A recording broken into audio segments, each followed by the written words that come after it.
I got saved right around sixth grade, sitting at a summer camp underneath a cross, looked up, saw the Milky Way for the first time, and I realized that this all had to be created. And that was that point that I accepted Christ.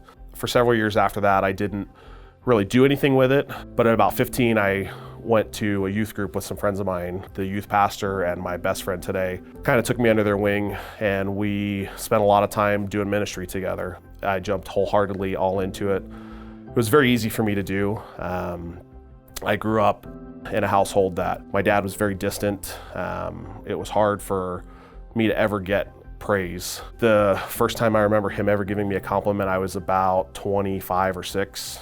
So I always grew up trying to prove how valuable I was and prove how good I was. And, I figured if I could be at the top and be the best and do all of the awesome things, that somebody would take notice and say, man, that kid's special, and that it would show me value. All of that time, I knew intellectually that God was telling me, and things I'd read, things I'd hear on the radio, things I'd see in devotional time, your value is not found in all that. Your value is found in me.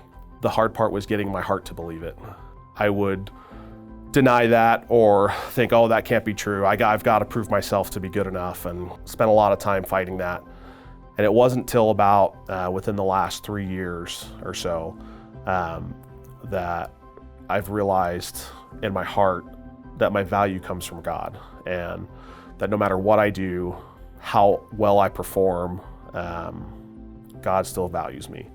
And that if I was the only person, He would still have come to save me and given that sacrifice to save me because of the value that I have. And knowing that today, I sit here free and know that my value is not in how much I make, how good I am. It's in Christ and in His sacrifice. He is hope. He is value. He has taken me from the highest of highs and the lowest of lows to the highest of highs again. It's been an incredible roller coaster ride that I don't think I would change, because knowing at the end of the day, God is just a little bit ahead of me saying, it's okay, keep coming.